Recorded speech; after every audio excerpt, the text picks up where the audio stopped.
और with evidences कहा है अखबार ने कि ये धांधली हुई है, ये स्कैम हुए हैं।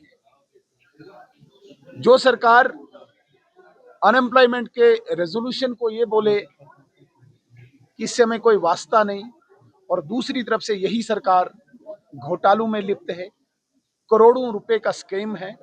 और जिस कॉन्स्टिट्यूएंसी में वो डिवीजन आता है, आप पता करिए वहां के एमएलए कौन है, क्या वो मिनिस्टर तो नहीं है?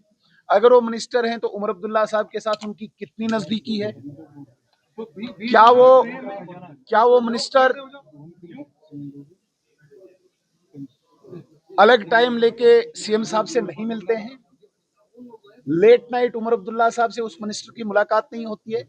तो उमर अब्दुल्ला साहब को वाजा करना पड़ेगा, अगर लेट नाइट डिस्कशन उस मिनिस्टर के साथ होती है जिसकी कॉन्स्टिट्यूएंसी में आज एक बहुत बड़े अखबार ने बहुत बड़े स्कैंडल का खुलासा किया है, उमर अब्दुल्ला साहब वाजा करें कि आपकी उस क्लोज डोर मीटिंग में क्या डिस्कशन होती है? क्या इसी करप्शन पे डिस्कशन होती है? क्या लेन देन पे डिस्कशन होती है? या पार्टी को बढ़ाने की डिस्कशन होती है? बड़ा ताज्जुब हो रहा है, एक साल पूरा नहीं हुआ और एक साल के अंदर इतने बड़े घोटाले आज जो एक अखबार ने रिवील किए हैं, इस पर हमें बहुत एतराज है, नाराजगी है। हमें उम्मीद थी कि सरकार कोई एक्शन लेगी। हम इसमें सीबीआई की डिमांड करते हैं, क्योंकि मैं कह रहा हूं कि ये एक सैंपल है एक डिवीजन का। ऐसे कितने ही डिवीजन होंगे जिनमें इतने स्कैंडल्स हुए हैं। सिंगल टेंडर, एक टेंडर पे अलॉट किया है, 18 नवंबर को ही कितने टेंडर से अलॉट किए हैं, एक टेंडर आया और रिवार्ड किया है उसको। बड़ी अजीब बातें हो रही है इस सरकार के सामने, हमें समझ ही नहीं आ रहा है ये सरकार किस तरफ जा रही है। क्या इस पे सीबीआई इंक्वायरी नहीं होनी थी? ये पब्लिक एक्सचेकर पे इतना बड़ा आघात हुआ है, और जो उमर सरकार बड़े बड़े दावे करती है, आज उमर साहब के सामने सवालिया निशान है। उमर साहब, आप बताइए, जिस कॉन्स्टिट्यूएंसी में डिवीजन आता है उस कॉन्स्टिट्यूएंसी के मिनिस्टर के साथ क्लोज डोर मीटिंग्स क्या होती है आपकी? क्या इन्हीं ठेकेदारों को, क्या इन्हीं घोटालों को डिस्कस करते हैं आप, या अपनी पार्टी को बढ़ाने की डिस्कस करते हैं? जितने सीरियस आज इस मामले पे थे, कैजुअल लेबर्स पे इतने सीरियस है, रिजर्वेशन बिल पे आप इतने सीरियस नहीं थे। सबसे बड़ा अगर धक्का सोसाइटी को लगता है वो करप्शन से लगता है। आप ये माने, कैजुअल लेबर्स को भी इससे झटका है। जिन कैजुअल लेबर्स को इस पब्लिक एक्सचेकर का इस्तेमाल करके उनको रेगुलर करना चाहिए था, वो इनके घरों में लग रहा है। तो क्या सबसे बड़ा जो इस वक्त झटका है, सबसे बड़ी जो बीमारी है समाज में, वो करप्शन नहीं है? तो यही करप्शन अगर ये ठीक करेंगे तो इसी से डेली वेजर्स का मसला हल होगा।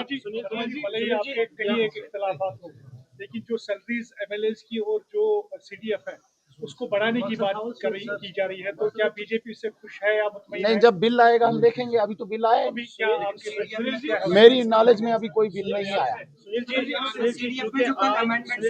आज असेंबली का सेशन भी जारी है, लेफ्टिनेंट गवर्नर ने 2 गवर्नमेंट एम्प्लॉइज को डिसमिस भी किया और एक लेजिस्लेटर ने देखिए जब जब इस राष्ट्र की संप्रभुता, एकता, अखंडता, इस नेशन की इंटीग्रिटी, सॉवरेंटी के लिए कोई भी इंडिविजुअल खतरा हो, उसे डिसमिस करना चाहिए, उस पर कोई एक्शन लेना चाहिए। ये मोदी सरकार की एक क्लैरिटी है और इसमें किसी को भी एम्बिग्यूटी नहीं होनी चाहिए। जिस विधायक ने ये बात उठाई, वो विधायक एंटी नेशनल मानसिकता से पीड़ित है, वो पूरी पार्टी। आप मान के चलिए, जब जब उस पार्टी के हाथ में हुकूमत आई है, उन्होंने आतंकवाद के लिए रोना रोया है, उन्होंने अलगाववाद के लिए रोना रोया है, उन्होंने पत्थरबाजों की वकालत की है। तो उनके पास कौन से मॉरल ग्राउंड से वो ये कहें कि भाई किसी भी एम्प्लॉय को टर्मिनेट नहीं करना? Nobody is above the law.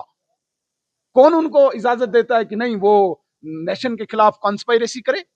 Waging war against country होता है जब वो किसी एंटी नेशनल एक्टिविटीज में इन्वॉल्व होते हैं। तो क्या उन पे एक्शन नहीं होना चाहिए?